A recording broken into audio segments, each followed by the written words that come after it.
Good morning, everyone. The 9,010th meeting of the Security Council is called to order. I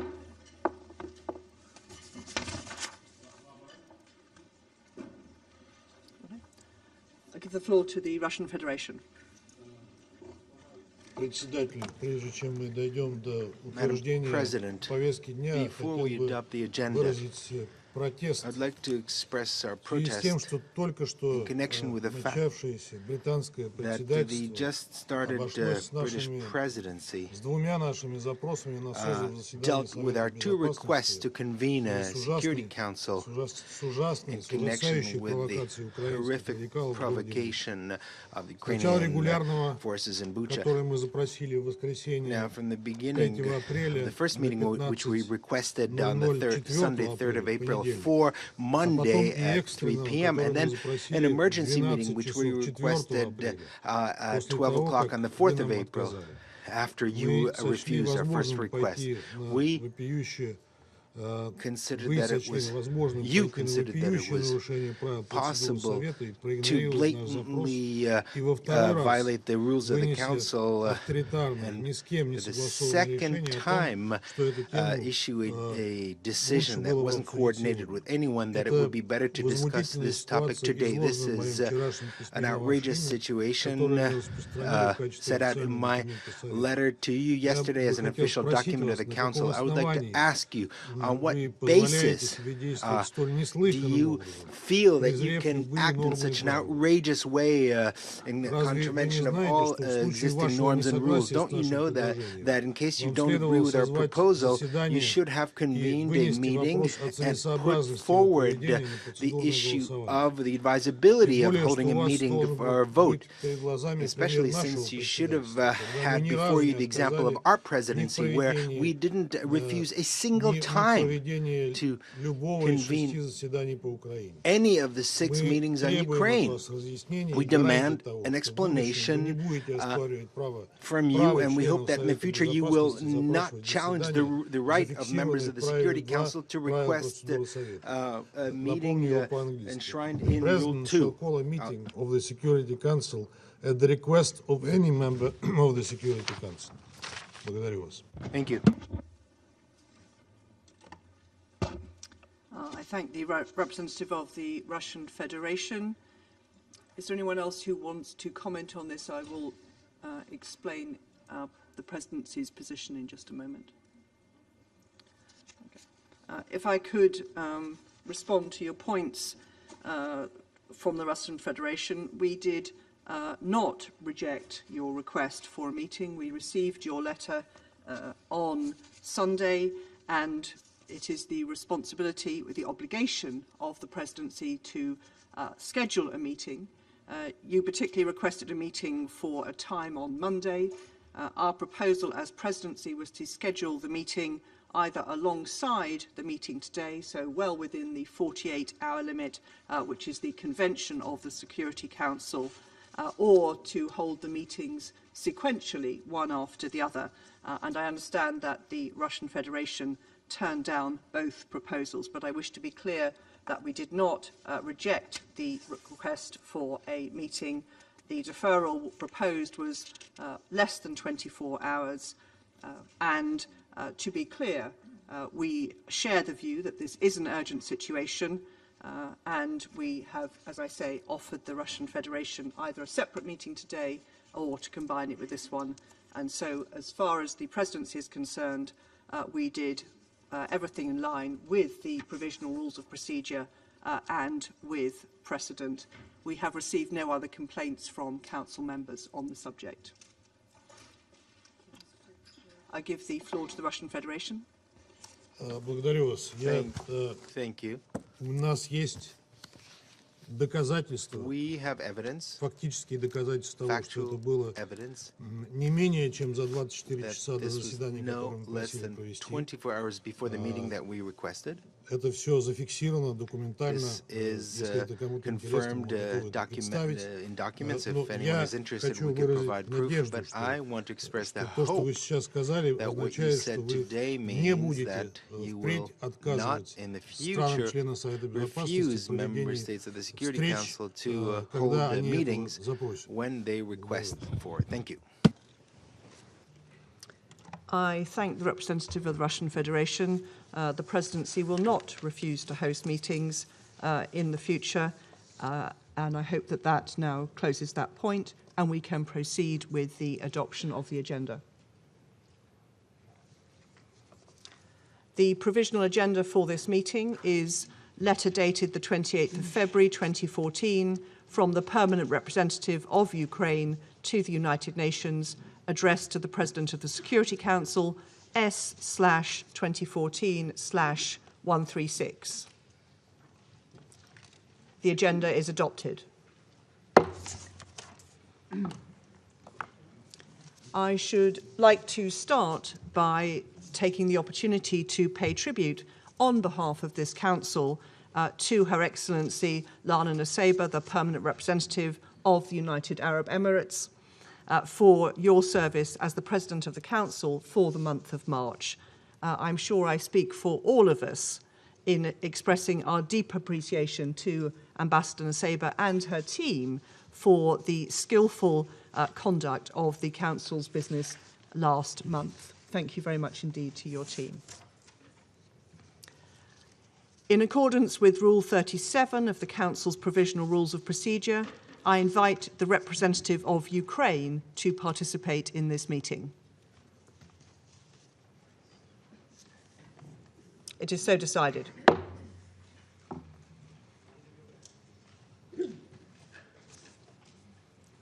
On behalf of the Council, I welcome the participation of His Excellency Mr. Volodymyr Zelensky, the President of Ukraine, and just add that, as usual precedent, the Permanent Representative of Ukraine will also join the meeting in case of any technical issues. In accordance with Rule 39 of the Council's Provisional Rules of Procedure, I invite the following briefers to participate in this meeting.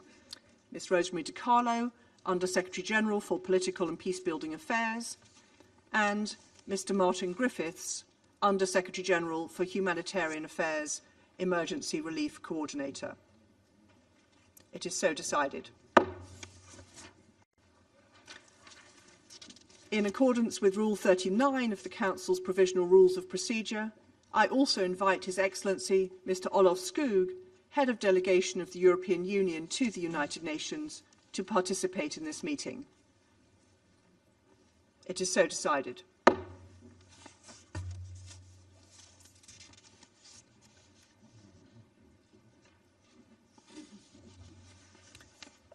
The Security Council will now begin its consideration of item 2 of the agenda. I wish to warmly welcome His Excellency the Secretary-General, His Excellency Mr. Antonio Guterres, and I give him the floor.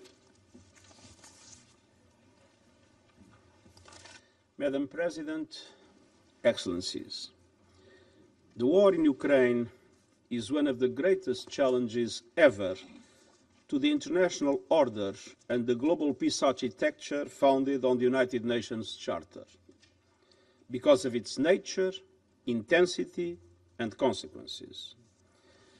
We are dealing with the full-fledged invasion on several fronts of one member state of the United Nations, Ukraine, by another, the Russian Federation, a permanent member of the Security Council, in violation of the United Nations Charter, and with several aims, including redrawing the internationally recognized borders between the two countries.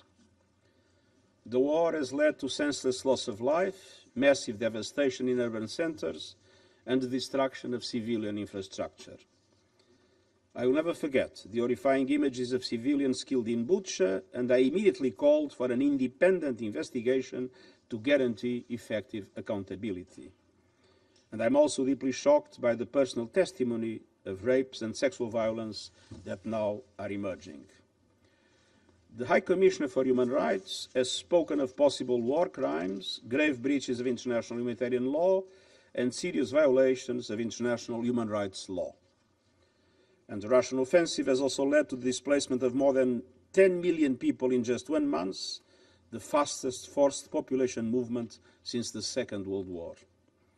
Far beyond Ukraine's borders, the war has led to massive increases in prices of food energy and fertilizers, because Russia and Ukraine are linchpins of these markets. It has disrupted supply chains and increased the cost of transportation, putting even more pressure on the developing world. Many developing countries are already on the verge of debt collapse due to the impact of the COVID-19 pandemic and the lack of adequate liquidity and debt relief, stemming ultimately from the unfair nature of our global economic and financial system. For all these reasons, it is more urgent by the day to silence the guns.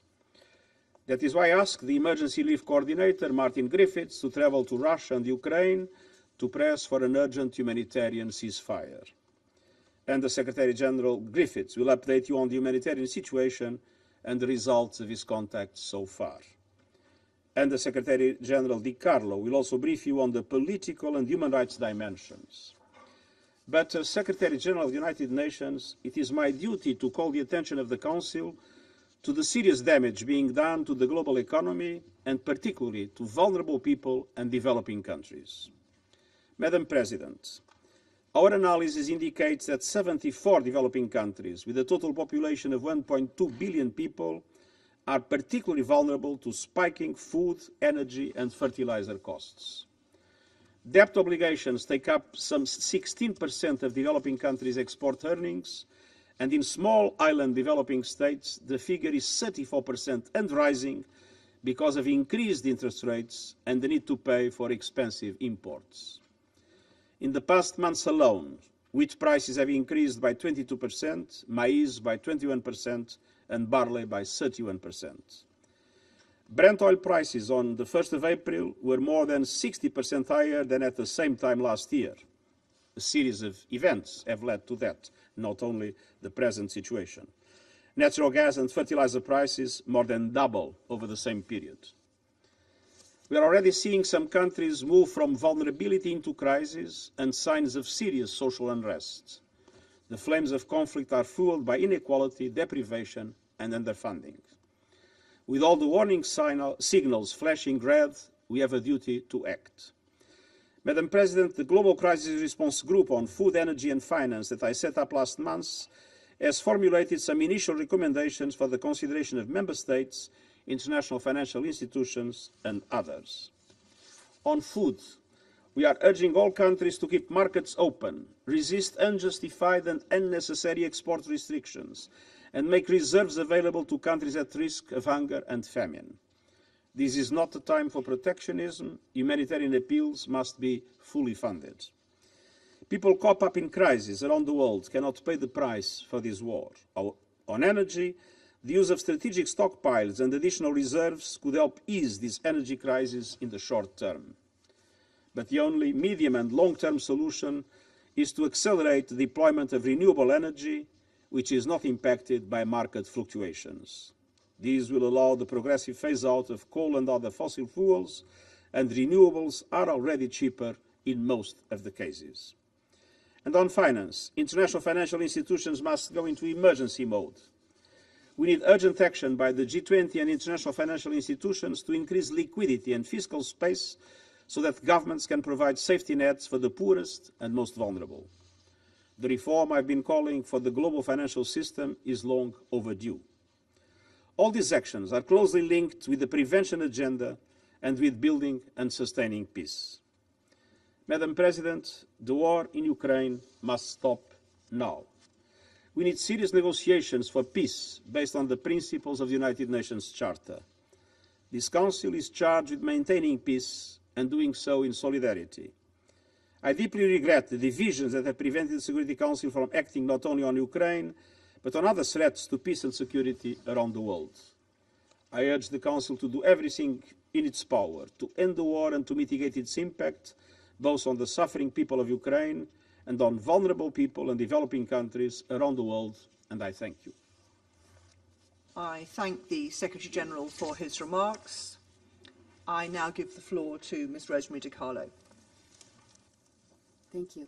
Madam President, since I last briefed this Council on 17 March, the security situation in Ukraine has seriously deteriorated. The number of Ukrainian civilians killed has more than doubled. Ukrainian cities continued to be mercilessly pounded, often indiscriminately, by heavy artillery and aerial bombardments. And hundreds of thousands of people, including children, the elderly, and the disabled, remain trapped in encircled areas under nightmarish conditions. The devastation wrought on Mariupol and other Ukrainian cities is one of the shameful hallmarks of this senseless war. The horror deepened this past weekend as shocking images emerged of dead civilians, some with hands bound, lying in the streets of Bucha, the town near Kyiv formerly held by Russian forces. Many bodies were also found in a mass grave in the same locality. Reports by non-governmental organizations and media also allege summary executions of civilians, rape and looting in Chernihiv, Kharkiv, and Kyiv regions. Madam President, away from the fighting, diplomatic efforts to end this war, including direct talks between Ukrainian and Russian representatives, have continued.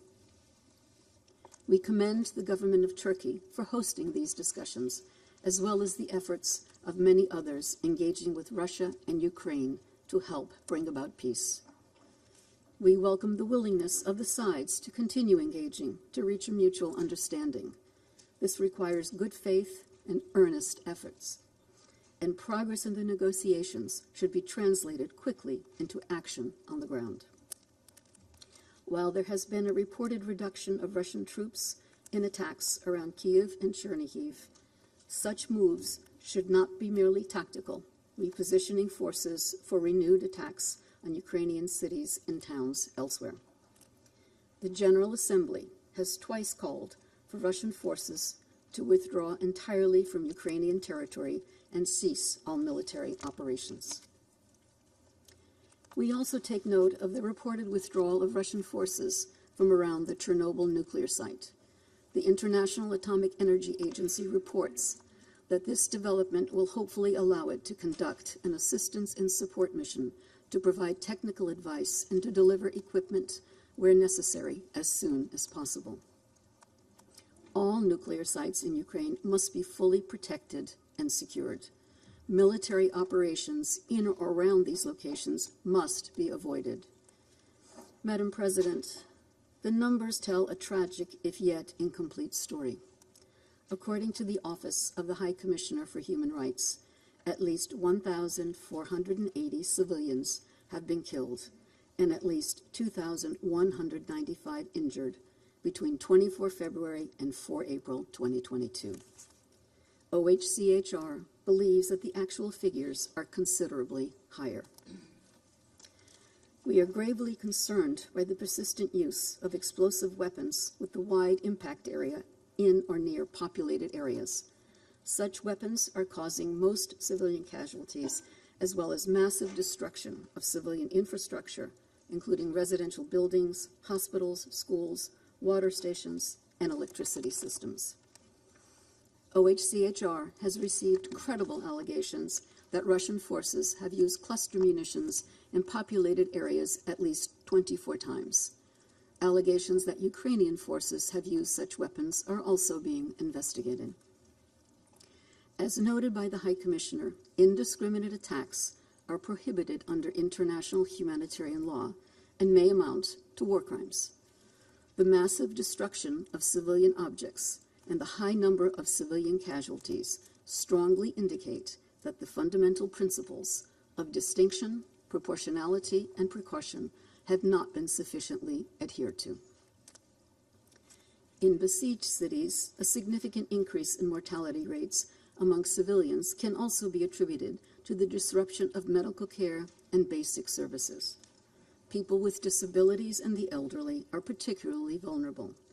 As of 4 April 2022, the World Health Organization has reported a total of 85 attacks on healthcare facilities, resulting in at least 72 fatalities and 43 injuries.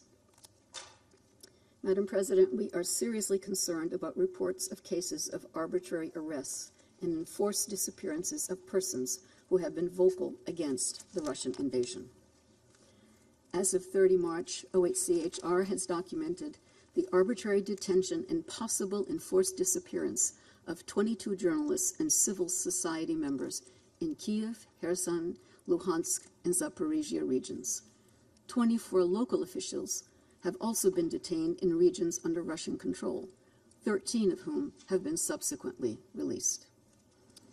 We call for the immediate release of all individuals who have been arbitrarily detained, including journalists, local officials, civil society activists, and others. Also, as of 30 March, OHCHR has recorded 7 journalists and media workers killed since hostilities began. Another 15 have come under armed attack, 9 of whom were injured. Allegations of conflict-related sexual violence perpetrated by Russian forces have also emerged. These include gang rape and rapes in front of children. There are also claims of sexual violence by Ukrainian forces and civil defense militias. The UN Human Rights Monitoring Mission in Ukraine continues to seek to verify all these allegations. We're also concerned about disturbing videos depicting abuse of prisoners of war on both sides. All prisoners of war must be treated with dignity and full respect for their rights in accordance with international humanitarian law. Madam President, the many credible allegations of serious violations of international humanitarian law and international human rights law from areas recently retaken from Russian forces must not go unanswered. We support efforts to examine these allegations and to gather evidence. Ensuring accountability and justice for acts committed during the war will not be easy, but it is essential.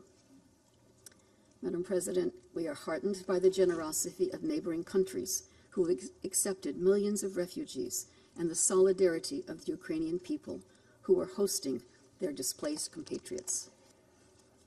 With more than 10 million people displaced, either within Ukraine or abroad as refugees, roughly 1/4 of the population, the United Nations is gravely concerned about the heightened risk of human trafficking.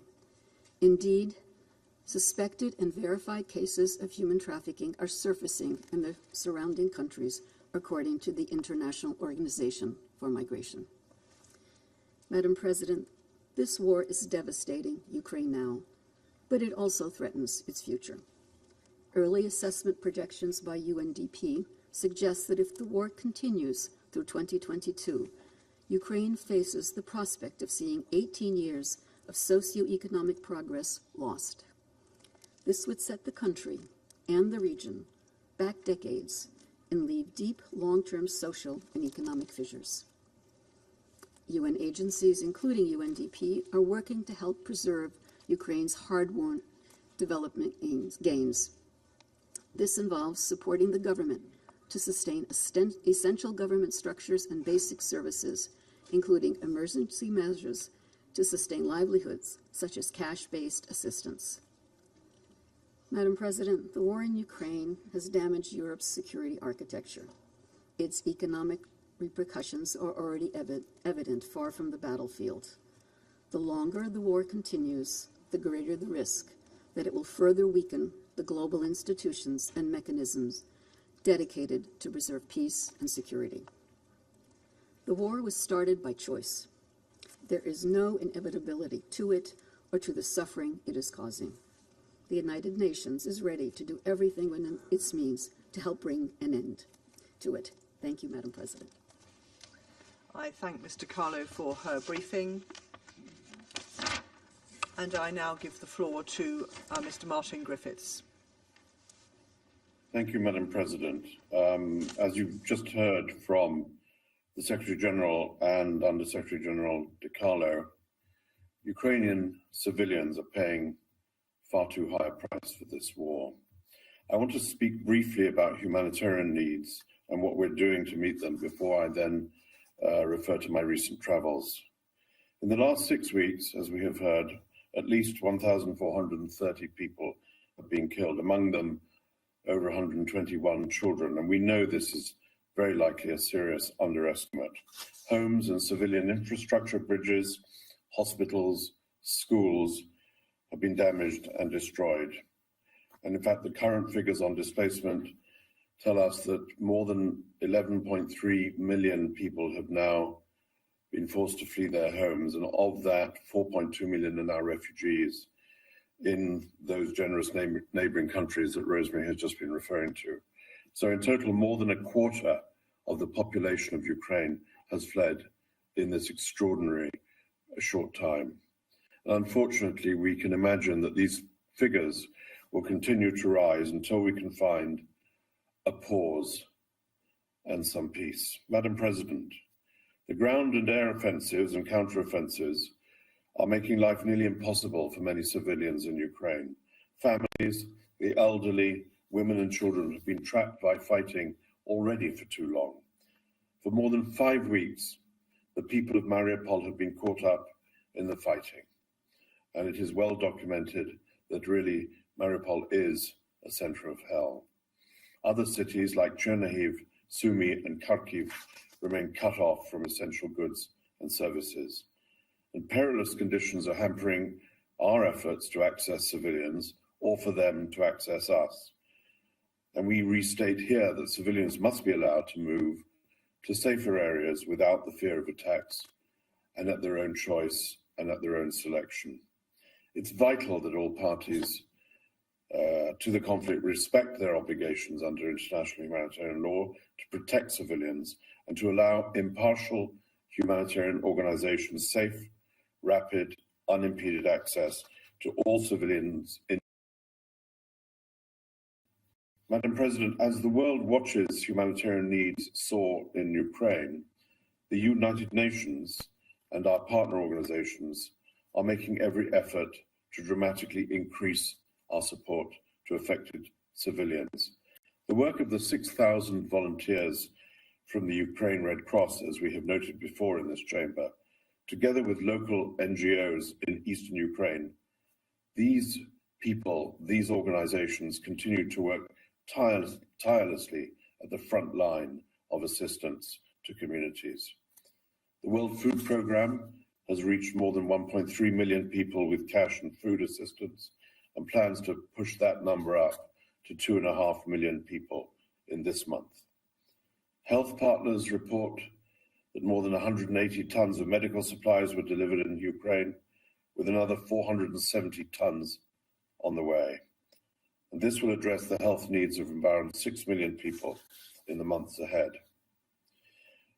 And I'm pleased to say, that seems an odd word to say in the context of Ukraine, that after much effort in the past day, another convoy went from our humanitarian hub in Dnipro to the Far East.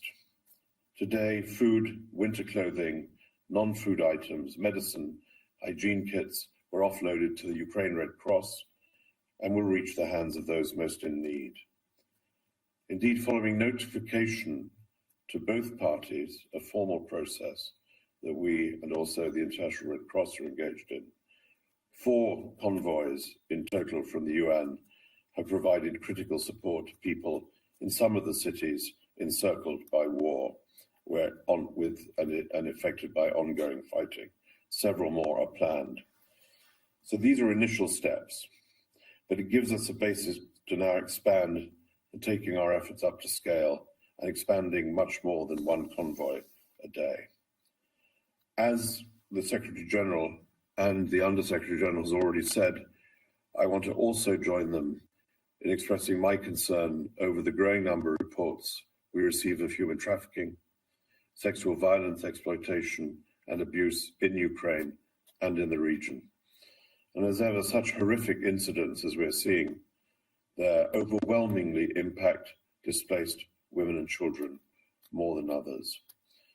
We're bolstering protection and gender-based violence services through agencies to provide specialized care for survivors and through the wealth of civil society organizations in Ukraine.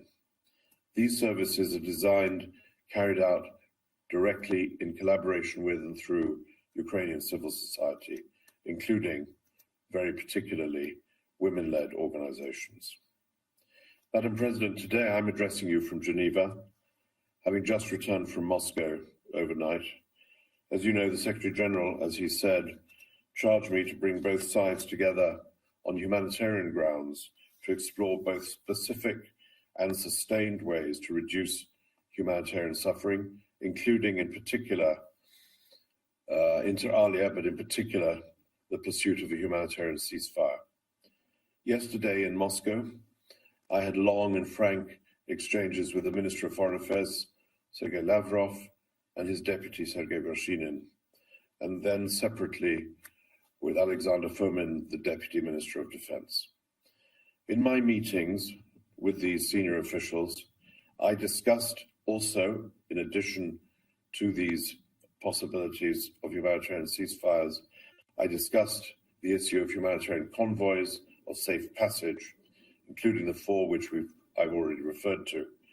I outlined possibilities for building further on that cooperation, sharing specific suggestions for mutually agreed upon military freezes to allow for evacuation of civilians and for the safe passage of life-saving aid, in effect for humanitarian pauses in different parts of Ukraine to save lives and bring back a modicum of safety for those living in those places.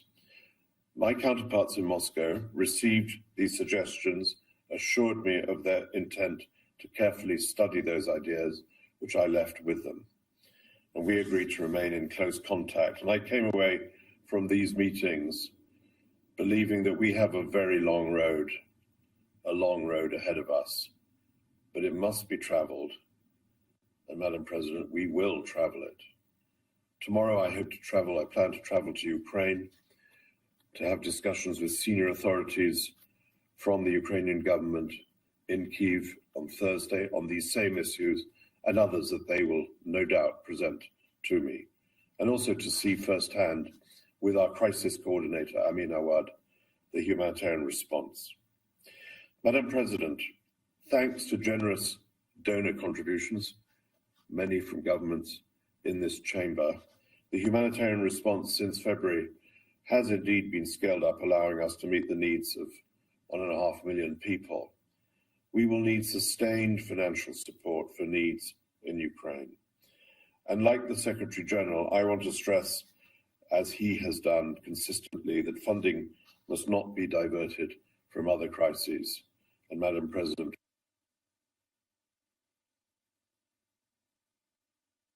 for Afghanistan, and that is one example. And as you heard from David Beasley last week, conflict, climate shocks, COVID, compounded by the soaring food and fuel costs indicated by the Secretary General, could push another 47 million people globally into severe food insecurity.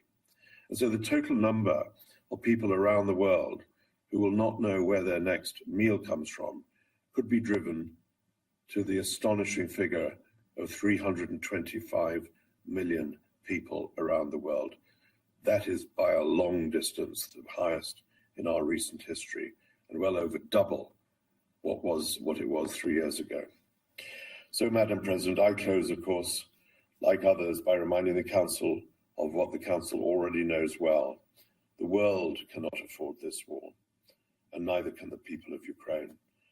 And like others, I call on all Council members and member states with influence to support all efforts from whatever part they come from in the pursuit of peace and the alleviation of humanitarian suffering, for the sake of the people of Ukraine, for the sake of those around the world who cannot afford to bear the additional burden this war imposes on them and all of us. We must, as the Secretary General said, silence the guns.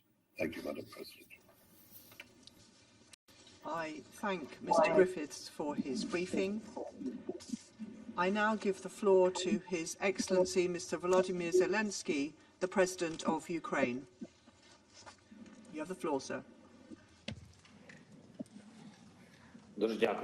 Thank you very much, dear Madam Chairman, Dear Mr. Secretary General, distinguished members of the Security Council and other members of this meeting, thank you very much for this opportunity. I'm sure that all the representatives of the United Nations member states will hear me today. Yesterday, I returned from our city of Bucha, recently liberated from Russian troops, not far from Kyiv. So there is not a single crime that they would not commit there. The Russian military searched for and purposefully killed anyone who served our country. They shot and killed women outside their houses when they just tried to call someone who is alive. They killed entire families, adults and children, and they tried to burn the bodies. I am addressing you on behalf of the people who honor the memory of the deceased every single day, in the memory of the civilians who died, who were shot and killed in the back of their head after being tortured. Some of them were shot on the streets, others were thrown into the wells, so they died there in suffering. They were killed in their apartments, houses, blowing up grenades. The civilians were crushed by tanks while sitting in their cars in the middle of the road, just for their pleasure. They cut off limbs, cut their throats, slashed their throats. Women were raped and killed in front of their children. Their tongues were pulled out only because the aggressor did not hear what they wanted to hear from them. So this is no different from other terrorists such as Daesh, who occupied some territories. And here it is done by a member of the United Nations Security Council, destroying internal unity, borders, countries, and taking the right of more than a dozen countries who are self-determined and independent. They pursue a consistent policy of destroying ethnic and religious diversity. They inflame wars and deliberately lead them in such a way that to kill as many regular civilians and cities, to leave the country where they deploy their troops in ruins and filled with mass graves. You all see that. And they support hatred at the level of the state and seek to export it to other countries through their system of propaganda and political corruption. They provoke a global food crisis that could lead to famine in Africa, Asia, and other countries, and will surely end in large-scale political chaos in many countries, and destroying their domestic security. So where is the security that the Security Council needs to guarantee? It's not there, although there is a Security Council. So where is the peace? Where are those guarantees that the United Nations needs to guarantee? It is obvious that the key institution of the world, which must ensure the coercion of any aggressor to peace, simply cannot work effectively. Now the world can see that what Russian military did in Bucha while keeping the city under their occupation, but the world has yet to see what they have done in other occupied cities and regions of our country. Geography might be different or various, but cruelty is the same, crimes are the same, and accountability must be inevitable. Ladies and gentlemen, I would like to remind you of Article 1, Chapter 1 of the UN Charter. What is the purpose of our organization? Its purpose is to maintain peace and make sure that peace is adhered to. And now the UN Charter is violated literally, starting with the Article 1. And if so, what is the point of all other articles? Today, as a result of Russia's actions in our country, in Ukraine, the most terrible war crimes of all times we see since the end of World War II, and they are being committed. Russian troops groups are deliberately destroying Ukrainian cities to ashes with artillery and airstrike. They are deliberately blocking cities, creating mass starvation. They deliberately shoot columns of civilians on the road trying to escape from the territory of hostilities. They even deliberately blow up shelters where civilians hide from airstrikes. They are deliberately creating conditions in the temporarily occupied territories so that as many civilians as possible are killed there. The massacre in our city of Bucha is only one, unfortunately, only one of many examples of what the occupiers have been doing on our land for the past 41 days. And there are many more cities, similar places where the world has yet to learn the full truth. Mariupol, Kharkiv, Chernobyl, Tyrka, Borodyanka, and dozens other Ukrainian communities. Each of them is similar to Bucha. I know, and you know perfectly well what the representatives of Russia will say in response to the accusations of these crimes. They have said that many times. The most significant was after the shooting down of the Malaysian Boeing over Donbass by Russian forces with Russian weapons, or during the war in Syria. They will blame everyone just to justify their own actions. They will say that there are various versions, different versions, and it is impossible to establish which one of those versions is true. They will even say that the bodies were of those kills were allegedly thrown away, and all videos are staged. But it is 2022 now. We have conclusive evidence, so there are satellite images, and we can conduct full and transparent investigation. That is what we are interested in. Maximum access for journalists, maximum cooperation with international institutions, involvement of the International Criminal Court, complete truth and full accountability. I'm sure that every member state of the UN should be interested in this. For what? In order to punish once and for all those who consider themselves privileged and believe that they can get away with anything. So show all the other potential war criminals in the world how they will be punished. If the biggest one is punished, then everyone is punished. And why did Ukraine come to Ukraine? I will tell you, because Russia's leadership feels like colonizers. In ancient times, they need our wealth, our people. Russia has already deported hundreds of thousands of our citizens to their country. They abducted more than 2,000 children, just simply conducted those children and continue to do so. Russia wants to turn Ukraine into silent slaves. The Russian military are looting openly the cities and villages that they have captured. This is wide-scale looting. They are stealing everything, starting with food, ending with earrings, gold earrings that are pulled out and covered with blood.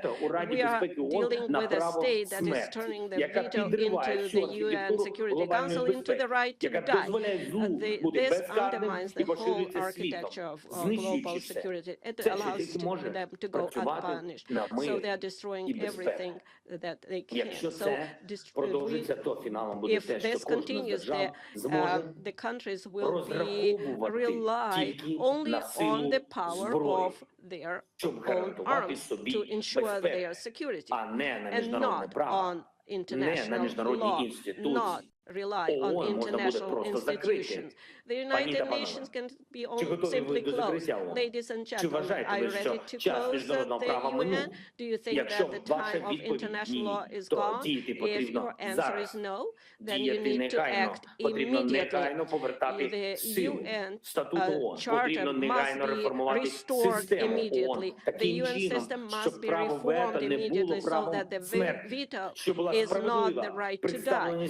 That there is a fair representation in the Security Council of all regions of the world. The aggressor must be brought to peace immediately. Determination is needed. The massacre from Syria to Somalia, from Afghanistan to Yemen and Libya, that should have been stopped a long time ago, to tell you the truth. If tyranny had at least once received such a response to the war it had waged, it would have ceased to exist, and honest peace had been guaranteed after it, and the world would have changed for sure.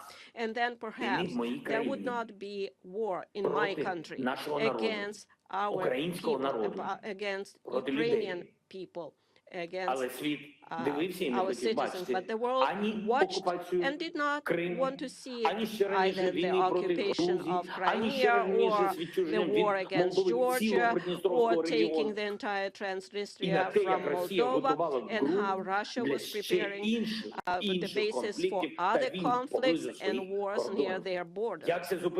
How to stop it? Right away, the Russian military and those who gave them orders must be brought to justice immediately for war crimes in Ukraine. Anyone who has given criminal orders and carried out them by killing our people will be brought before the tribunal, which should be similar to the Nuremberg tribunals. I would like to remind Russian diplomats that a man like von Ribbentrop has not escaped punishment for crimes in World War II. I would also like to remind you that Adolf Eichmann also did not go unpunished. Nobody of them escaped the punishment. But the main thing is today it's time to transform the system, the United Nations. So therefore, I propose to convene a global conference, and we can do it here in peaceful Kyiv in order to determine how we are going to reform the world security system, how we will rely, how do we establish guarantee of recognition of borders and integrity of states and countries, how we will assert the rule of international law. It is now clear that the goals set in San Francisco in 1945 for the creation of a global security international organization have not been achieved, and it is impossible to achieve them without reforms. Therefore, we must do everything in our power to pass on to the next generation an effective UN with the ability to respond preventively to security challenges and thus guarantee peace, prevent aggression, and force aggressors to peace, have the determination and ability to punish if the principles of peace are violated. There can be no more exceptions or privileges. Everybody must be equal, all participants of international relations, regardless of economic strength, geographical area, and individual ambitions. The power of peace must become dominant, the power of justice and the security power, as humanity has always dreamed of it. Ukraine is ready to provide a platform for one of the main offices of the newly updated security system, similar to the Geneva office that deals with human rights, the Nairobi office that deals with environmental protection, and in Kyiv we can have U24 office that can specialize in preventive measures to maintain peace. I would like to remind you of our peaceful mission in Afghanistan, when we Ukrainians evacuated from that country over more than 1,000 people from at our own expense. It was a very difficult phase, and Ukraine came to their help. We took in people of different nationalities, ethnic groups, different faiths, Afghan citizens of European countries, US, Canada. We did not look who needed help. Was it one of our own or somebody else? We helped all of them. We saved everyone. If every time there was a need, everyone in the world would be confident that help could would come, the world would be definitely safer.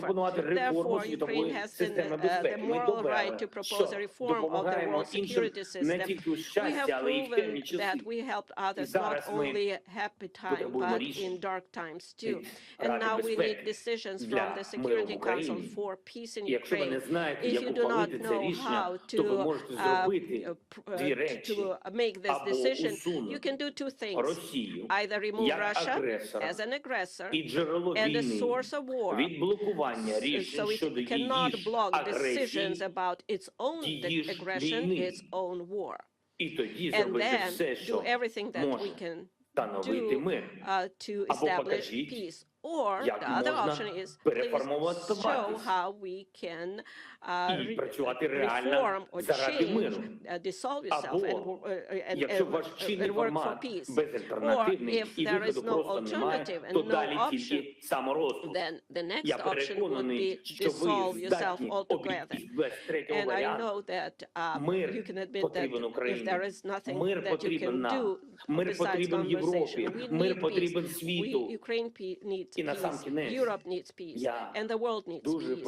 And finally, I would kindly ask you very much to watch this short video.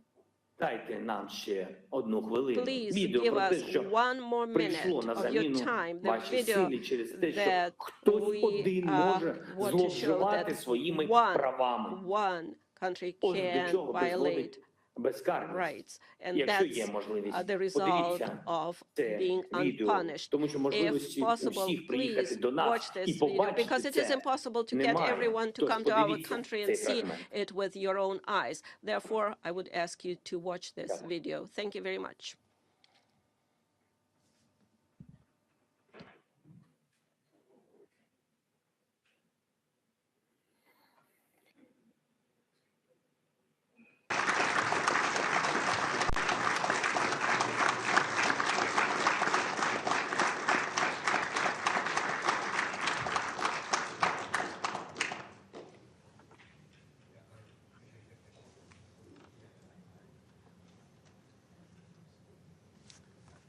The video. They have the video. They have it.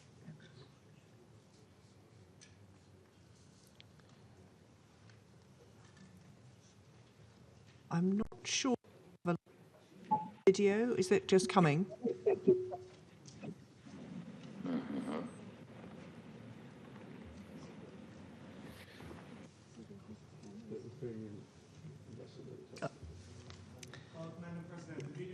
Been uploaded to the technicians of the Security Council. So they have it in their possession. We will sort that one out. Technically, we don't have the video. So I propose that while we sort that out, I thank His Excellency Mr. Zelensky for his compelling and powerful remarks. We will come back to the video when we've sorted out the technical issues around it. And may I say, speaking in my national capacity, may I express appreciation to the President for his leadership in wartime and for the extraordinary fortitude and bravery of the Ukrainian people under this unprovoked and illegal invasion. I resume my function as the President of the Security Council, and while we sort out the technical video, I propose to give the floor to those Council members who wish to make statements. And I now give the floor to the representative of the United States. Thank you, Madam President. Let me also start by thanking UAE and Ambassador Nisbet for her successful presidency during the month of March. Madam President, as you begin your Security Council presidency, I want to thank the United Kingdom for your leadership and for organizing this vital discussion on Ukraine today. I also want to thank the Secretary General for his remarks and the other briefers. And I'd like to extend a warm welcome to President Zelensky. I was so moved by the address he made recently to our Congress, and we are truly honored by his presence here under the circumstances that he and Ukraine face today. Madam President, last night I returned from a trip to Moldova and Romania. I saw with my own eyes the refugee crisis caused by Russia's unconscionable war. I spoke to refugees who indicated to me their desires to return to their home. And we've all seen the images on TV of the bombed out buildings. But what we have not seen is that behind those destroyed buildings are destroyed lives and destroyed families. I met with women and children who had fled Ukraine, who stuffed their lives into backpacks and left the only home they had ever known. And these were sobering conversations. One young woman I spoke to came with her 6-year-old brother who had autism and is struggling with cancer. Their single mother helped them escape to save their lives. But Russia's war has interrupted the care her brother desperately needs. Another woman I spoke to fled with her 8-year-old from Odessa. The father, who they'd left behind, told them there was shelling right next to their apartment that very night. And they very well could have died had they not left. A third woman I met told me that she used to love to travel, but never expected her next trip would be to flee for her life.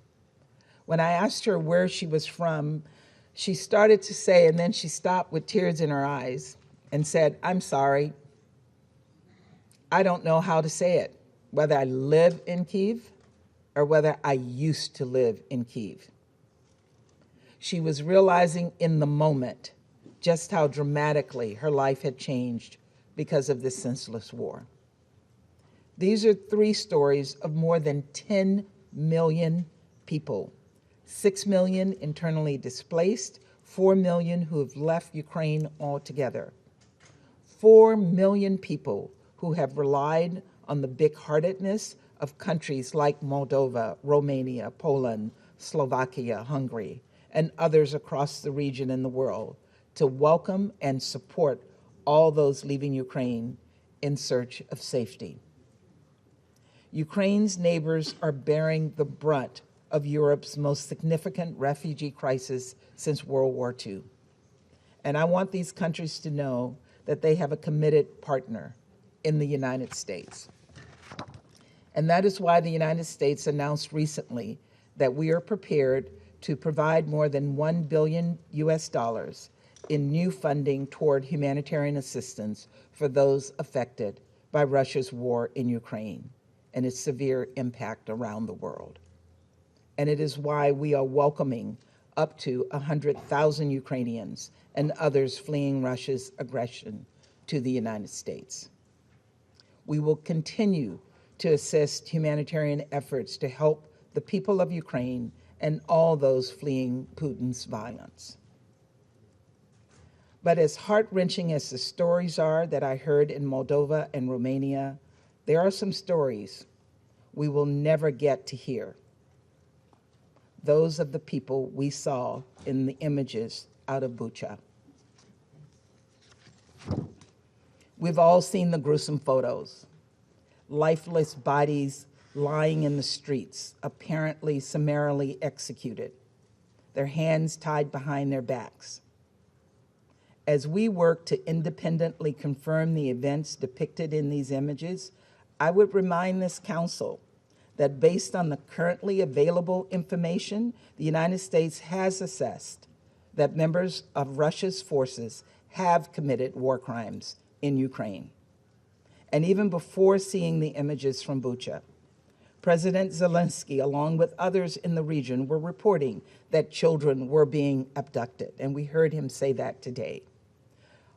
Also abducted are mayors and doctors, religious leaders, journalists, and all who dare defy Russia's aggression. Some of them, according to credible reports, including by the Mariupol City Council, have been taken to so-called filtration camps, where Russian forces are reportedly making tens of thousands of Ukrainian citizens relocate to Russia.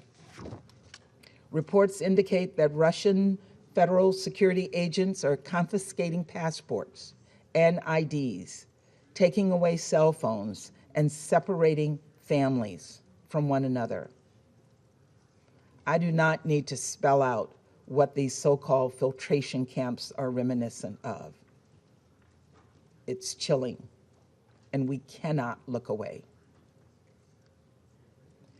Every day, we see more and more how little Russia respects human rights. And that is why I announced yesterday that the United States, in coordination with Ukraine and many other UN member states, will seek Russia's suspension from the UN Human Rights Council. Given the growing mountain of evidence, Russia should not have a position of authority in a body whose very purpose is to promote respect for human rights. Not only is this the height of hypocrisy, it is dangerous. Russia is using its membership on the Human Rights Council as a platform for propaganda to suggest Russia has a legitimate concern for human rights. In fact, we will hear some of that propaganda here today, I know. And I will not dignify these lies with a response, only to say that every lie we hear from the Russian representative is more evidence that they do not belong on the Human Rights Council. 140 UN member states voted to condemn Russia over its unprovoked war and the humanitarian crisis it has unleashed upon the people of Ukraine. Here's my message to all of you. Now is the time to match those words with action and show the world that we can work responsibly. And I share President Zelensky's view that this moment requires responsible world powers and global leaders to show some backbone and stand up to Russia's dangerous and unprovoked threat against Ukraine and the world. The Secretary General said that confronting this threat is the Security Council's charge. It is, and it is also the responsibility of UN leaders and leaders around the world, every single member state with a voice in the GA.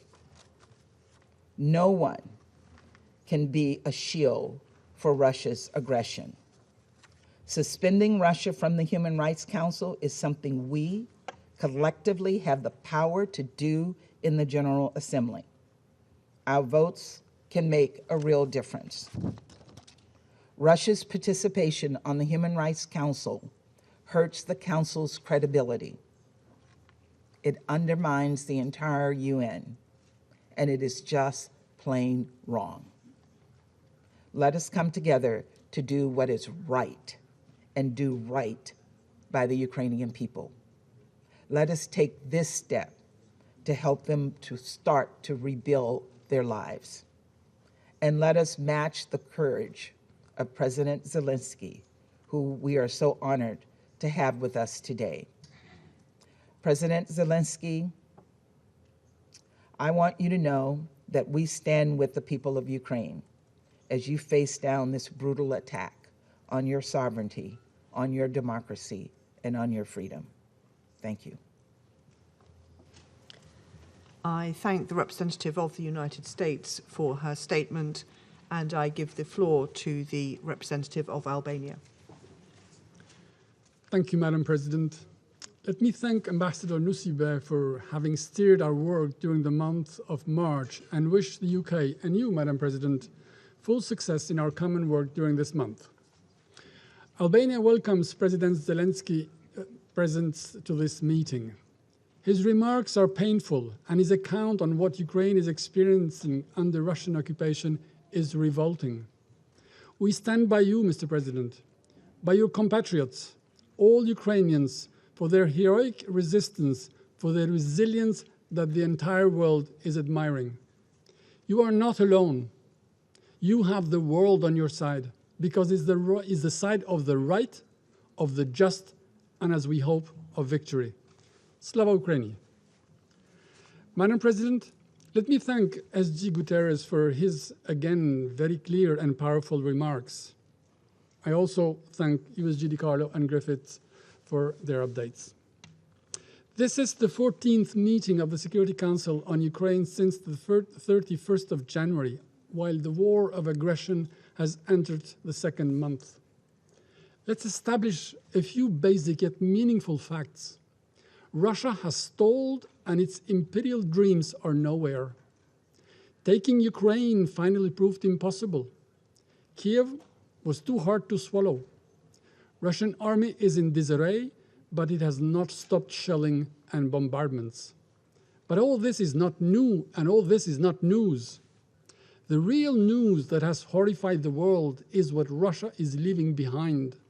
The unspeakable horrors, those soul-crushing images in areas from which Russia is withdrawing. Images of civilians executed with a bullet in the neck, sometimes with their hands tied behind their backs or shot dead in their bicycles. Images of mass graves overflowing with corpses. Images of carnage and devastation, including looted homes, rape, and sexual violence, acts usually attributed only to thugs. They spring from the same cruel impulses as the bombardment of cities, homes, hospitals, schools, and kindergartens by the Russian forces. Bucha is an open-air graveyard, the notorious facelift of the Russian aggression. Madam President, we have heard time and again, it is not Russia. Yes, but no. It will be hard, actually impossible, to convince anyone that the destroyed tanks that clutter the roads, the mines and booby traps left behind amidst the wreckage, and the bodies of civilians killed by arbitrary executions and laying in the streets amidst debris are staged scenes for propaganda. Who would believe that Russia aggressed Ukraine simply to protect civilians, while Ukraine is busy staging horror movies? You may muzzle media back home, but you cannot fool satellite images. You cannot blind independent reporters and human rights NGOs on the ground. Waiting for Russia to accept and tell the truth is waiting for Godot to arrive, and he never does. These are facts, hard and sickening proof of the atrocities committed, the ugly face of this madness. Such crimes, as documented by Human Rights Watch and verified by independent and respected professional reporters, those who are banned for the Russians call for answers, call for thorough investigation, for effective accountability, for justice. Prime Minister Rama called these crimes a terrible pain and a horrible shame. Russia has an international obligation to abide by international humanitarian law, the laws of war, including the Geneva Conventions of 1949 and its first additional protocol. Russia has an obligation to abide by the order of ICJ to immediately hold its military activity in Ukraine. But unfortunately, Russia has made another choice, not to respect any of it, and has cancelled itself from international law. But the law will pursue it. Russian army and its commanders cannot escape accountability. The name of the butcher of Mariupol, a criminal that has reduced an entire city to ashes and has made its citizens go from 3 meals a day to barely 3 meals a week, is engraved in the ruins of the city. This is why we will support the call to suspend Russia's participation in the Human Rights Council. The UNGA resolution that created the Council stipulates that, and I quote, members of the Council will respect the highest standards in the promotion and protection of human rights. As we see, Russia's standards are nose-eating, and its presence there is a farce, a desecration of the place that is called to be the sanctuary of rights. Dear colleagues, Russia has announced that it will now shift its focus on eastern Ukraine. This means that it will concentrate its brutality there, in what may end up becoming a war of attrition. Russia has blocked the renewal of the OSCE International Observer Mission in Ukraine. This denies the international community the independent eyes it needs there. This anticipates, sadly, more war, further atrocities, other crimes, even more humanitarian disasters. This war continues to particularly affect women and children. Millions have been displaced, many of them alone, in search of safety and security. It is heartbreaking to see mothers write names and addresses in the back of their children so that they are recognized in case they end up being orphans. We welcome the efforts of OCHA and its partners to deliver assistance in support of the people in Ukraine and the millions of refugees in neighboring countries. Madam President, let me end with this note. Rarely has the outcome of a war been so disastrously the complete opposite of what it wanted to achieve. Russia's army has been defeated by the outgunned and outnumbered Ukrainian resistance. Russia is isolated like never in its history. It has become the world's most sanctioned country in history. No country has ever seen itself transform in a matter of only 10 days from a global player into a financial and international pariah, to the point that it is obliged to find comfort in the support from North Korea and Syria. Dear colleagues, this aggression and its startling defeat have once and for all separated the fates of Ukrainians and Russians, because the case of Ukraine is also the cause of democracy against tyranny and kleptocracy. It is a fight between the will of the people against the vicious will of one, whose reckless actions have challenged everything we stand for, and who is directly responsible for the economic disruption and food insecurity which is affecting the entire world. He may choose to stop, withdraw troops, and quit Ukraine, or continue to descend in the very abyss he has created and face the consequences. I thank you. I thank the representative of Albania for his statement. I understand that we now have solved the technical problems, so I suggest we return to the video. Thank you.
I would like to thank the delegation of Ukraine for sharing that video with us. The images are harrowing. Speaking in my national capacity, we are appalled by what we have seen and reiterate our solidarity with Ukraine. I resume my function as the Council President, and I now give the floor to the representative of Gabon. Je voudrais d'abord exprimer mon appréciation à l'ambassadeur des Émirats arabes unis pour sa présidence remarquable. Je remercie le secrétaire général, Monsieur Antonio Guterres, la secrétaire générale adjointe Madame Rosemary DiCarlo, Madame Rosemary DiCarlo, ainsi que Monsieur Martin as well as Griffith Mr. Martin Griffith pour leurs exposés for their respectifs. respective briefings.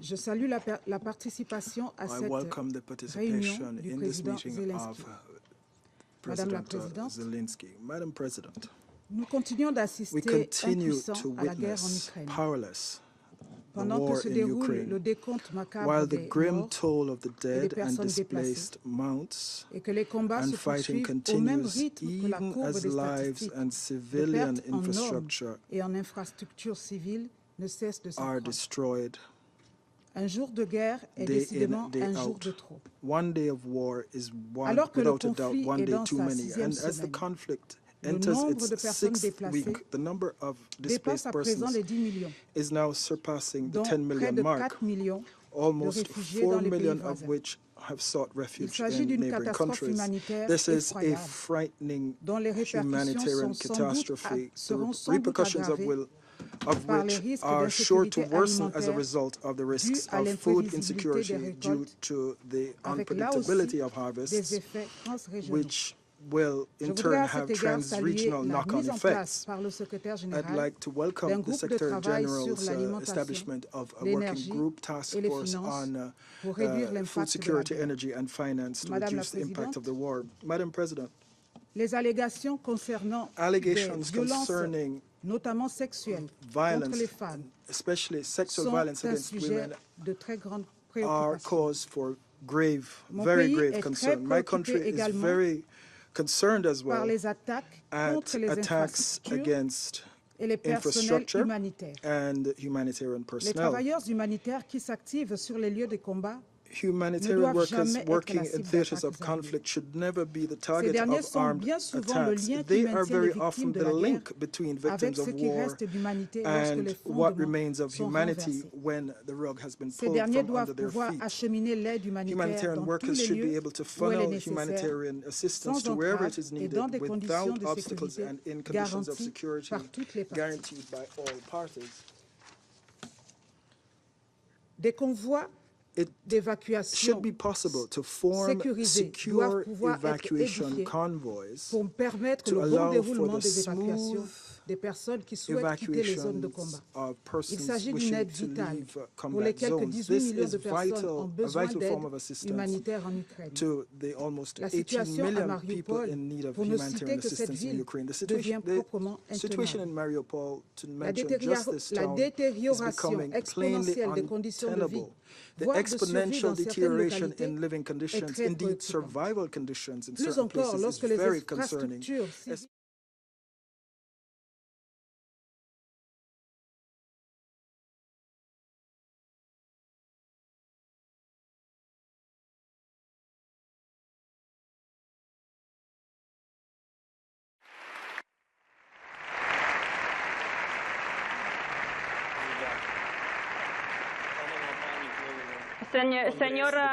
Señora Presidenta del Congreso de Diputados, estimado señor народи Іспанії.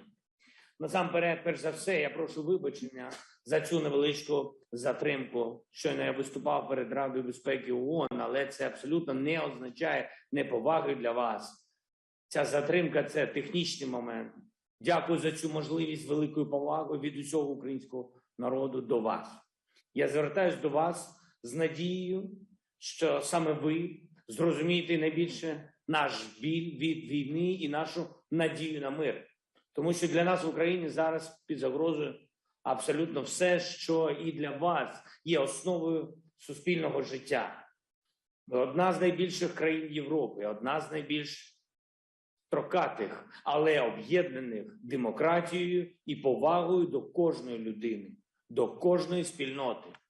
Я хочу навести вам as soon as possible to shed light on the victims and the circumstances surrounding these atrocities. In the interim, it is vital that this Council not lose sight of its role, which is to work towards restoring peace and security by offering an alternative to war. The return to peace in Ukraine will not be achieved through mudslinging.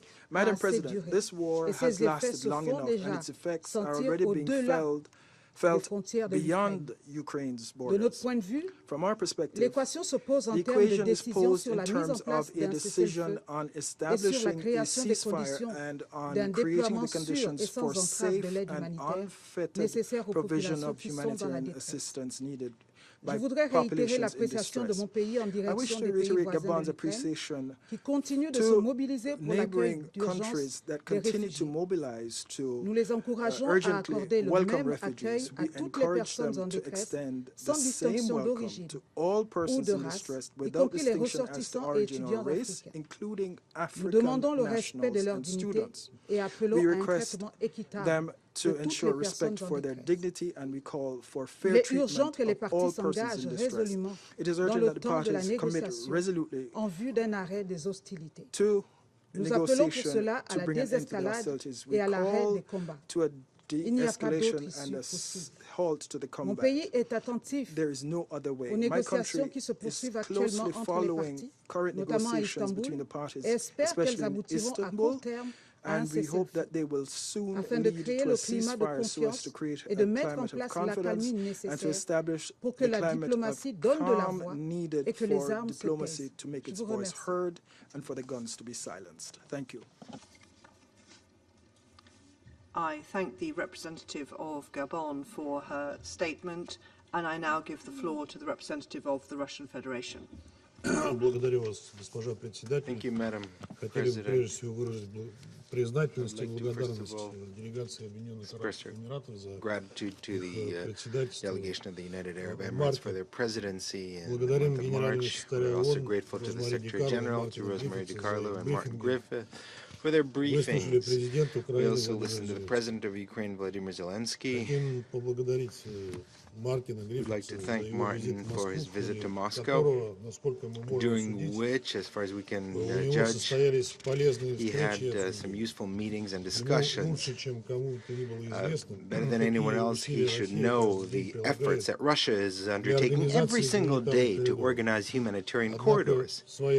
However, the arrangements reached with the help of international mediators is consistently not being implemented by the Ukrainian side. I'm not going to overload you with figures. You can such communiques are published every single day by our Ministry of Defense. I simply would like to say that just out of Mariupol toward the east, without any participation by the Ukrainian side, we have managed to save 123,500 people. Now, overall, since the beginning of the special military operation, over 600,000 people have been evacuated to Russia, including over 119,000 children. And we're not talking about any kind of coercion or abduction, as our Western partners like to present this, but rather the voluntary decision by these people is testified by many videos that are accessible in social media. Madam President, another topic of the meeting was declared today, which is practically not being discussed today, so I'm going to leave that out. I simply would like to take advantage of the virtual presence here of the President of Ukraine and would like to address him directly. Now, we place on your conscience the ungrounded accusations against the Russian military, which are not confirmed by any eyewitnesses, and we spoke about this in detail yesterday at our press conference. Vladimir Alexandrovich, we all remember when in 2019 you were elected as the President of Ukraine. Now, there were a lot of hopes tied to your election because you were, as a candidate, pledged peace and an end to the war in Donbass, including the Russian-speaking population, which you pledged to protect. So it seemed that we were on the verge of correcting the historical injustice when, as a result of the Maidan coup in 2014, Ukraine began to be transformed into a hateful anti-Russia, and that seemed to be on the verge of being turned, that page of being turned. Но этим надеждам However, не суждено было сбыться. those hopes failed to И вот вы уже презрительно называете жителей Донецкой и Луганской народных республик особами. The residents of Donetsk and Lugansk People's Republic as a subspecies. Второй вашему предшественнику, который грозил, что дети дончан и луганчан будут гнить в подвалах. Who, in fact, threatened that the residents of the Donetsk and Lugansk will rot in their basements. Вы призываете их уезжать в Россию. Calling on them to return, to leave, and И вот вы уже to Russia. ополчились на родной для вас русский язык, вводя, по сути, языковую инквизицию в стране, где русский является родным для как минимум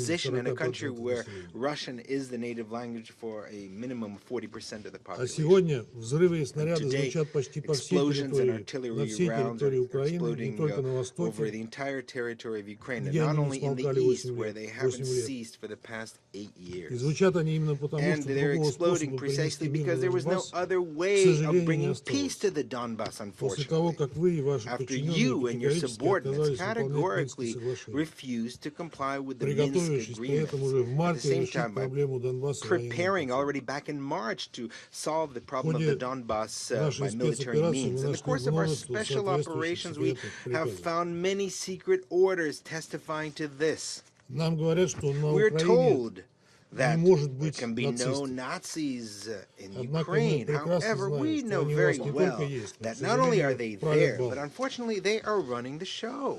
Да и как может быть иначе, And how если can it be национальными any героями other way Украины when the являются national heroes нацистские of Ukraine пособники are Бандера и Шухевич, Nazi ответственные не collaborators только за Bandera and Холокост, Shухevich, who are но и за responsible not only убийство for the сотен Holocaust, тысяч but the мирных killing поляков, of русских, hundreds of украинцев thousands и of евреев. peaceful Poles, Russians, Ukrainians, and Jews. Вы просто предпочли не You замечать simply украинских preferred неонацистов, not to делая вид, notice что их Ukrainian попросту нет. Nazis, pretending А that они, they're к simply сожалению, not there. есть, But и их unfortunately, еще they больше, are к сожалению, there. очень много, а среди них много молодых. They are very many of them, and among them a lot of young people. Откуда мы это знаем? Да они How этого do не we know that? скрывают, Well, they're делают not нацистские concealing татуировки, it. украшают They have одежду tattoos свастиками made, и другими Nazi нацистскими tattoos. They символами. decorate their Приветствуют друг друга как clothing with нацисты. Не swastikas and скрываются other в Nazi соцсетях. symbols. They give Nazi greetings, and they're open about it in the social Их media. особенно много в составе национальных батальонов, Particularly many of them таких как in Айдар, the правый national сектор, battalions such as Aidar, the Right Sector, and the Azov Battalion.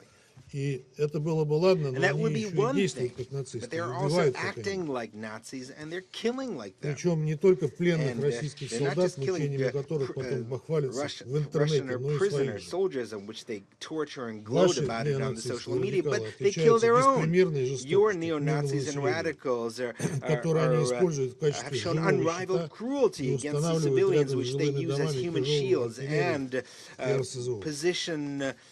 position heavy artillery next to residential buildings and Мы multiple сегодня rocket опять launchers as слышали well. огромное Today количество we've лжи heard о once again a российских huge amount of военнослужащих. lies about Russian soldiers and military.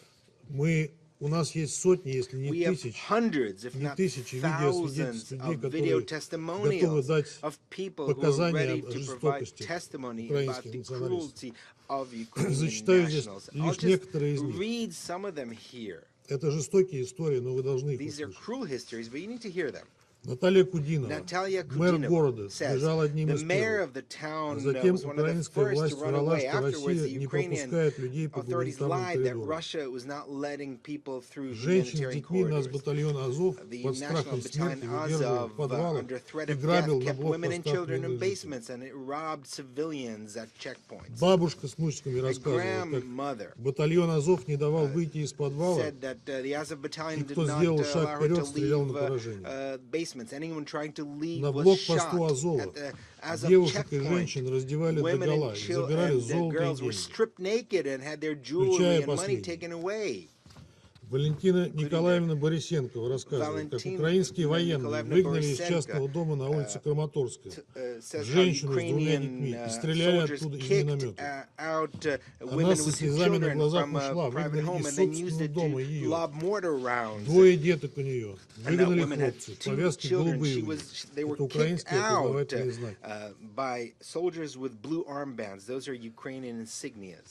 Марина Васильевна рассказывала, как ее пытали в подвале СБУ пристегнули меня в канализационной трубе. Когда узнали, что я русский, били, пытали электротоком, насиловали, угрожали привести несовершеннолетнюю дочь и с ней сделать то же.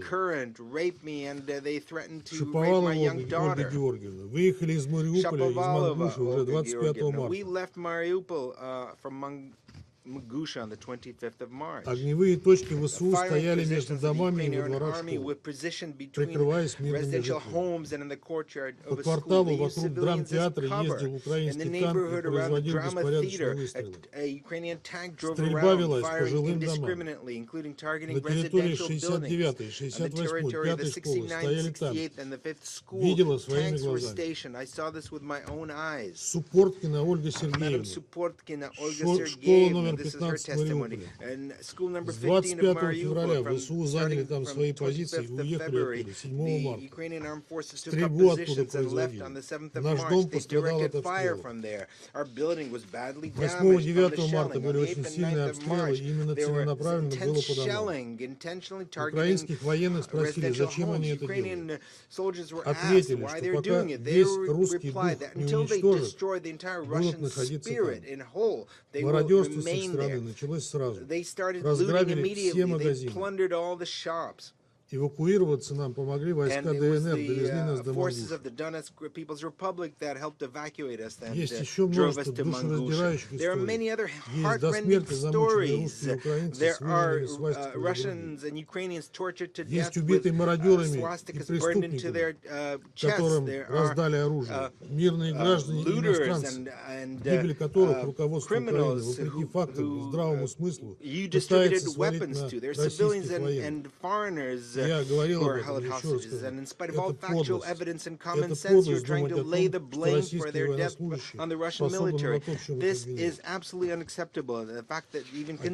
обвиняют. Теперь еще есть и откровенные преступные постановки с мирными украинцами, убитыми своими же радикалами, с тем, чтобы в лучших геббельсовских традициях обвинить в смерти российского народа. Убиты в тех районах, которые российские войска оставили после обнадеживших in the areas from which the Russian forces withdrew after encouraging peace negotiations in Istanbul. Now it turns out that we shouldn't have withdrawn. I'm talking about Bucha first and foremost. I understand that you were shown, you saw corpses and heard testimonials, but you only saw what they showed you. You couldn't ignore the flagrant inconsistencies in the version of events which are being promoted by Ukrainian and Western media. И то, что трупов в городе не было сразу после Corpses were ухода not российских there войск, right after о the чем withdrawal of the свидетельствует сразу Russian несколько forces, which is видеосъемок. confirmed by several И то, что есть videos, and the записи, fact that there are где украинские recordings радикалы where призывают Ukrainian стрелять по тем, у radicals кого urged белые shooting повязки, at то those есть по with мирным white гражданам. armbands. In other words, Если вы against смотрели civilians. внимательно видео, которое If you сегодня saw нам the показывали, video very вы бы carefully заметили, that что на was тех shown людях, today, you'll see that которые those лежат на people земле, who are on есть the белая ground повязка, have это мирные граждане. white armbands. These are civilians. И то, что трупы на видео никак не похожи на те, которые пролежали на улице 3-4 дня. А по сенсационным и абсолютно антинаучным данным Нью-Йорк Таймс вообще с 20 марта. Повестись на этот фейк могут либо абсолютные дилетанты, либо наши западные партнеры, которые ничего не хотят слушать и давно уже называют черно-белым и наоборот. К сожалению, этим странам на саму Украину наплевать. Она для них была и есть всего лишь пешка в геополитической игре против России, которой они легко пожертвуют. Но пока постараются продлить этот конфликт, оставляя туда побольше оружия и боеприпасов. Но самое главное, повторю еще раз, как мы докатились до той жестокости, которую проявляют националисты, например, из Азова. А вы, в данном случае обращаюсь к президенту Украины, в интервью американским СМИ стыдливо защищаете, говоря, что они такие, как есть. Хочу, чтобы вы задумались, и очень надеюсь, что вы найдете решение этой ситуации, потому что оно зависит только от вас. Потому что мы пришли к вам не из-за украинских земель.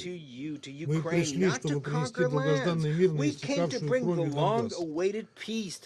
Не перемирие, а именно настоящий прочный мир. but a А true для этого надо lasting искоренить peace. ту And for this, we жестокость, need о to которой я root говорил, out the cruelty, which I вырезать ту mentioned. нацистскую We раковую need to опухоль, cut out the которая, пожирая malignant Украину, со Nazi временем tumor начала бы that is пожирать и consuming Россию. Ukraine and would in И time мы begin to добьемся consume этой цели, Russia. And надеюсь, we will achieve that скорее, goal. чем позже. I hope Другого sooner выхода rather than быть не later, может. because there is no Мы other не бьем outcome. по гражданским We are объектам, not чтобы сберечь shooting как можно against больше мирных civilian жителей. targets in order to save as Потому many и civilians as possible. This is продвигаемся не так precisely быстро, why как многие we're not ожидали. advancing as fast Мы as не many действуем так, expected. как американцы и их We're not союзники acting like действовали в Ираке и Americans and Сирии, their allies in Iraq стиравшие and с лица Syria земли целые were города. razing entire cities Им to их the было не ground. жалко. They А had нам no жалко, pity потому for что them, это but we близкие felt нам great люди. pity because these are people who are close to us. Вот радикалам, правда, нечего терять. Им Radicals have наплевать на nothing to мирных жителей. lose. They Они couldn't care готовы less тянуть за about свою могилу civilians. They're хоть ready все to take to население the grave Украины, with как them это the четко entire показала population of the провокация в Ukraine, Буче. as was clearly demonstrated by the Не дайте provocation in Западу Bucha. реализовать Don't свои планы, allow the Владимир West to Александрович. achieve its goals, Vladimir Примите Alexandrovich. правильные решения, Make the необходимые right для вашей decisions that are страны, needed for потому что your Запад country, готов because the сражаться West is на Украине ready до to последнего fight украинца. in the Ukraine Примите until это the last решение Ukrainian. сейчас. Make that Ведь decision реальную now, ситуацию на фронте because вы the прекрасно real, you знаете. know the real situation Потом on the может front. быть поздно. Благодарю. Later, it might be too late soon. Thank you very much for your attention. I thank the representative of the Russian Federation for his statement, and I now give the floor to the representative of Ireland. Thank you very much, Madam President. And I'd also like to thank the Secretary-General and our other briefers this morning. I want to express a very warm welcome to President Zelensky being with us this morning. President Zelensky, your courage, your leadership, and the courage of the Ukrainian people are an example to all of us. Secretary-General, on the 24th of February, as Russia launched a large-scale invasion of its neighbour Ukraine, you told the world that Russia's action was wrong, that it was against the Charter, that it was unacceptable. We agreed with you. However, you also told us that this invasion was reversible and called on President Putin to end this war to save innocent lives. We echoed those calls. Sadly, 40 days later, our call has been left unanswered. Instead, over the last 40 days, we have witnessed unprecedented levels of destruction and human suffering. We are watching cities pounded by Russian artillery. We are seeing millions forced to flee their homes, seeking refuge from Russian aggression. Just minutes ago, here in this chamber, we have seen the utterly shocking images of civilians lying dead in the streets of Bucha and elsewhere in Ukraine. Some, we know, are piled into improvised mass graves. Simply harrowing. So many innocent lives lost on our watch as our pleas for peace go unheeded. The attempts here today to deny Russian culpability are frankly appalling in their cynicism, and I see them as an insult to the memory of those slaughtered civilians. Madam President, we roundly condemn the atrocities reportedly committed by the Russian armed forces in a number of occupied Ukrainian towns. The images from Bucha and other towns in the Kyiv region liberated by Ukrainian forces are horrifying. We here cannot suspend our humanity. Our thoughts, first and foremost, must be with the families of those killed. Their pain at the loss of their loved ones in such an unspeakable manner is almost unimaginable. Let's be clear. The Russian authorities are responsible for these atrocities committed while they had effective control of the area. The Russian authorities are subject to the international law of occupation. There can never be impunity from such crimes. Never, ever. Not in Bucha, not in any other town or village, ever. Where crimes have been committed, they must be fully investigated and evidence preserved so that these crimes can be prosecuted by domestic and international courts, including the International Criminal Court. Ireland will continue to support efforts to ensure robust and independent investigation of all violations of international law.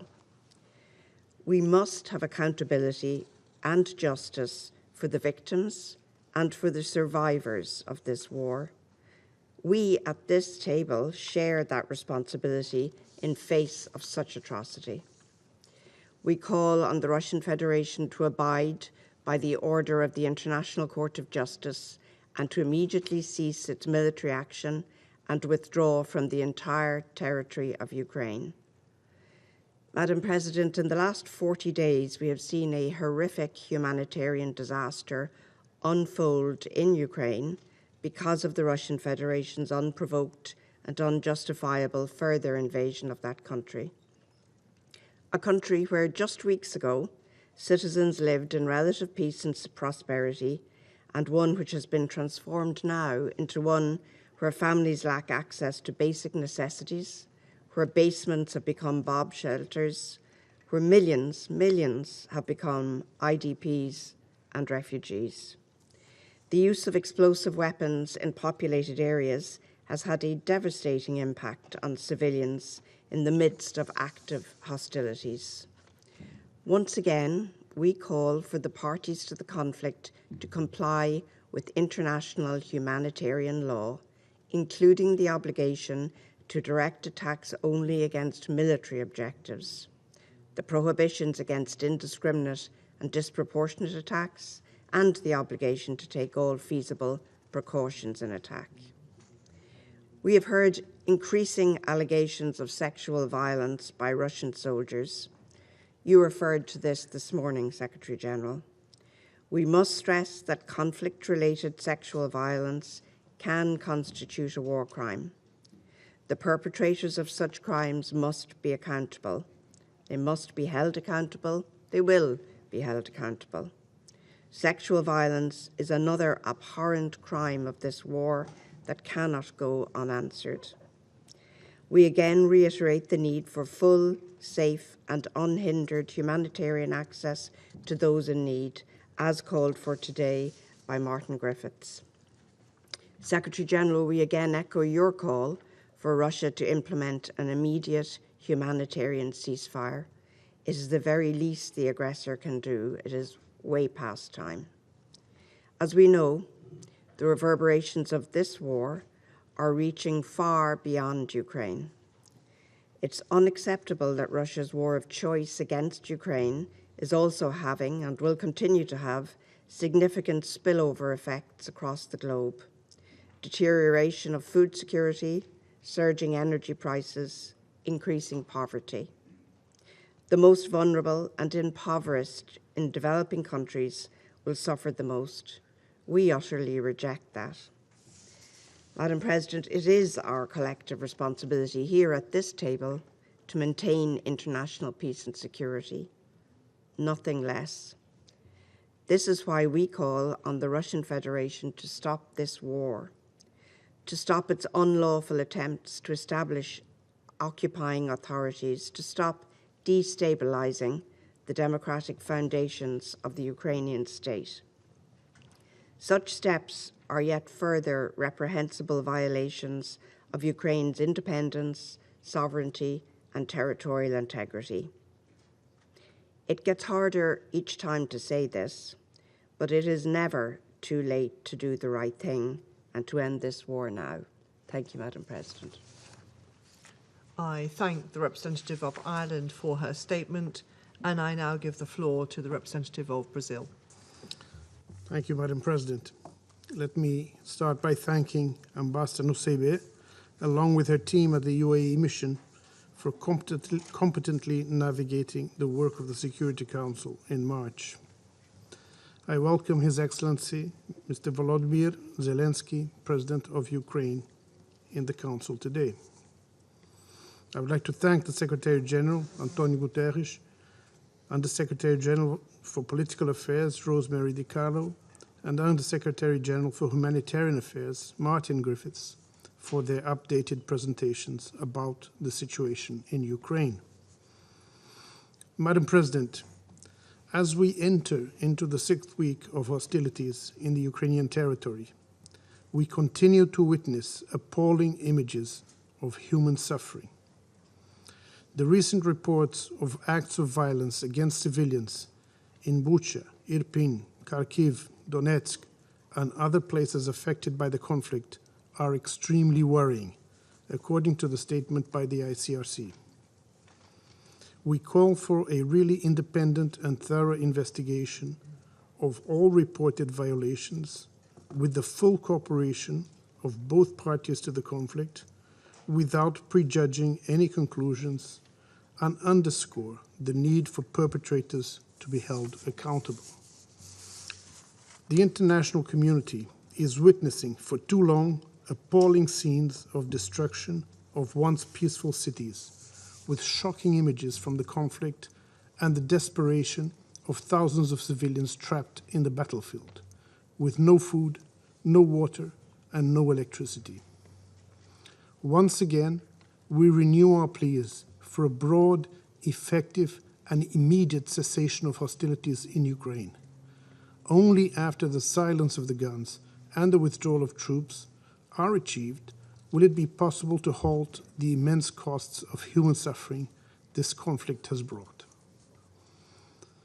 Madam President, the General Assembly has recently adopted a resolution on the humanitarian situation in Ukraine. As we said on that occasion, the General Assembly could not become a bystander of the shocking consequences of the conflict. And, as we added last week in this chamber, neither can the Security Council. As the main UN organ with primary responsibility for the maintenance of international peace and security, the Security Council has the mandate and the responsibility to address this situation in an effective manner.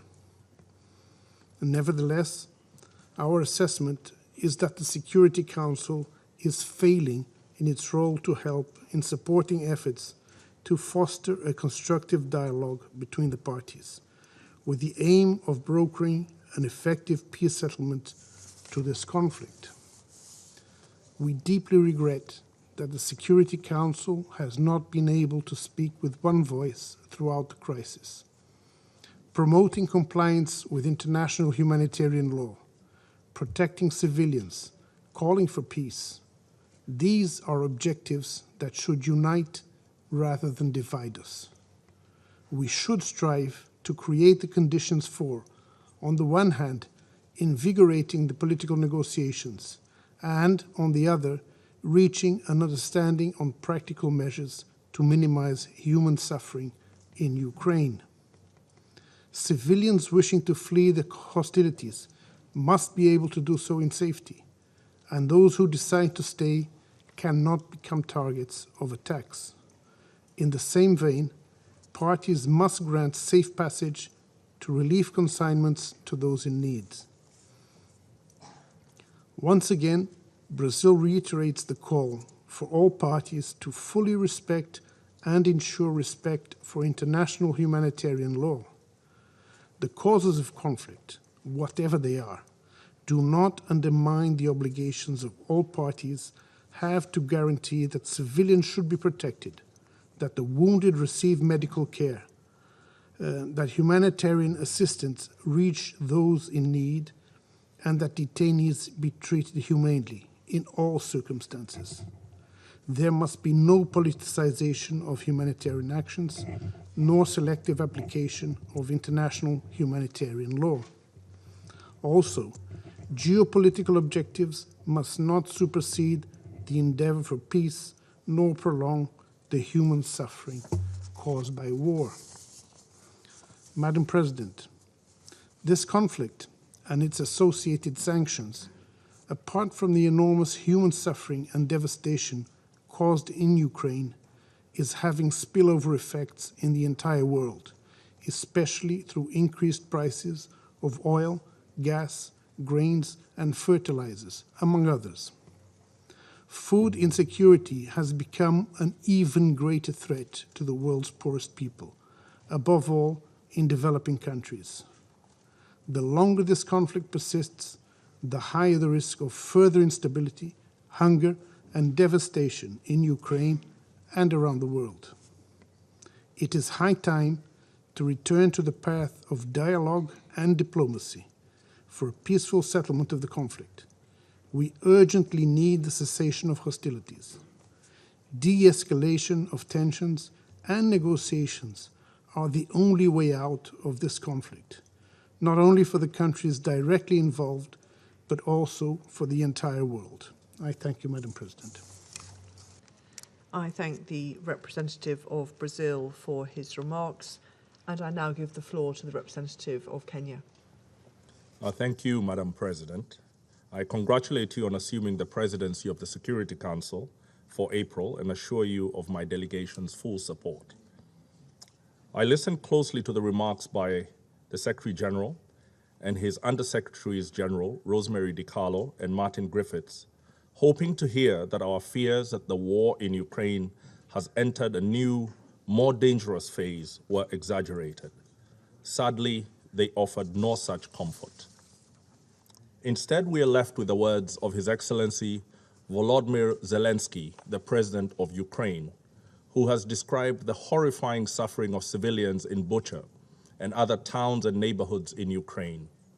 His account of the atrocities is in stark contrast to that of our colleague in the Security Council, the representative of the Russian Federation. But the fact that the truth in Bucha is contested is the surest sign that we stand on the precipice of more widespread abuses of human rights.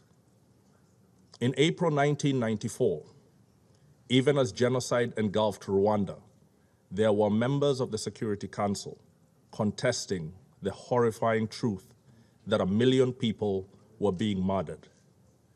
We should stand warned that the inability of the Council to establish the facts and accordingly attribute responsibility may enable the risk of escalation into far worse crimes. Beyond the city of Bucha, Madam President, we're extremely worried about the safety of civilians who are trapped in other besieged cities and villages, such as Mariupol and Kherson. Our actions today should seek to prevent what we have witnessed happen in Bucha take place in Mariupol and Kherson.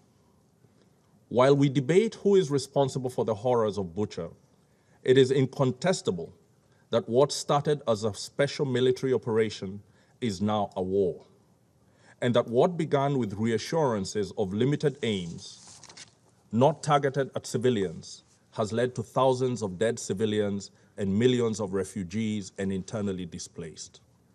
No one can doubt that there are flagrant violations of international law, international humanitarian law, and the UN Charter underway in Ukraine. Kenya condemns the abuses undertaken in the past few weeks and those in the eastern provinces of the country during the years that the conflict has raged. Madam President, the war in Ukraine is today's most dangerous threat to the maintenance of international peace and security. It is the latest assault by the most powerful states against the multilateral order. Their continued abuse of the Charter created growing cracks over the years in the global security order. Now the bottom has fallen out. Ukraine may now become a model for a new generation of disastrous wars on multiple continents. Millions of refugees are being created, and there will be many more as the economic effects of the war produce and intensify conflicts elsewhere. Accelerating food and energy prices are plunging millions into worse forms of poverty. The UN, as a forum for solutions to humanity's most pressing problems, is losing prestige and its historical standing.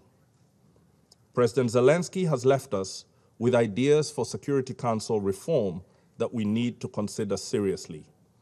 Things have fallen apart, and the center cannot hold under these assaults on our United Nations.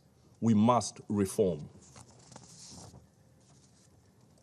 There are no easy solutions.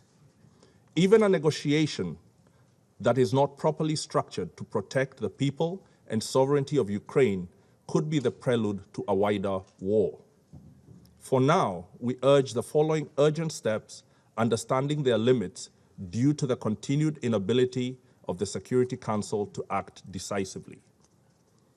We call for an impartial and prompt United Nations investigation into the atrocities against the civilians in Bucha and other towns in Ukraine. This calls for an immediate end of all hostilities to guarantee unfettered access by the investigating teams. We urge the conflicting parties to immediately make clear to their military personnel that they will be held to account on the basis of command or superior responsibility if they violate the international laws that regulate warfare. We commend Ukraine's neighbors for opening their borders to refugees of multiple nationalities from Ukraine. We continue to urge them to ensure that the thousands of affected Africans be treated in accordance with international humanitarian law and basic dignity. We commend OCHA and many other organizations and individuals who have come to the aid of the deserving people of Ukraine. In this regard, we welcome the third UN-organized humanitarian convoy that reached thousands of people in need in Sumy and other cities. We call for the urgent activation of safe passages with no restrictions and call for unimpeded humanitarian access to the many in need, particularly those in Mariupol, Kherson, and other besieged cities. We also urge the Security Council to reassure the world of its relevance by approaching the other conflicts with renewed vigor. The humanitarian crisis caused by conflict in Afghanistan, in Haiti, the Horn of Africa, the unfolding situation in the Korean Peninsula, Lebanon, Libya, Myanmar, Palestine and Israel, Syria, Yemen, and the Sahel deserve our urgent attention. We look forward to the Secretary General rallying the international community to deploy resources to cushion the most vulnerable from the effects of the conflict in Ukraine. We reiterate our call for the cessation of hostilities to allow humanitarian operations under clearly defined contact lines and humanitarian passages. Madam President, I finish by reaffirming Kenya's recognition of the inviolable rights of Ukraine to its sovereignty, territorial integrity, and political independence. I thank you. I thank the representative of Kenya for his statement, and I now give the floor to the representative of Mexico. Señora Presidenta, le deseamos éxito durante su presidencia este mes y reconocemos el trabajo de Emiratos Árabes Unidos en la conducción del Consejo de Seguridad el mes pasado. Agradecemos las presentaciones del secretario general y de los subsecretarios DiCarlo y Griffith, y reconocemos la participación del presidente Volodymyr Zelensky en esta sesión del Consejo de Seguridad. Le hemos escuchado con la mayor atención y con el respeto que nos merece su investidura. También hemos visto con horror las imágenes que nos ha compartido. Son el mural de Guernica, recreado una vez más con víctimas civiles. Desde hace 6 semanas, el mundo sigue con consternación las consecuencias devastadoras de la invasión de Rusia sobre Ucrania. A través de 2 resoluciones de la Asamblea General, la comunidad internacional se ha pronunciado de manera contundente, deplorando dicha invasión, exigiendo el cese inmediato de las hostilidades y de cualquier ataque contra la población civil o la infraestructura de carácter civil, y ha señalado la urgencia de que llegue la asistencia humanitaria de forma expedita, segura e irrestricta.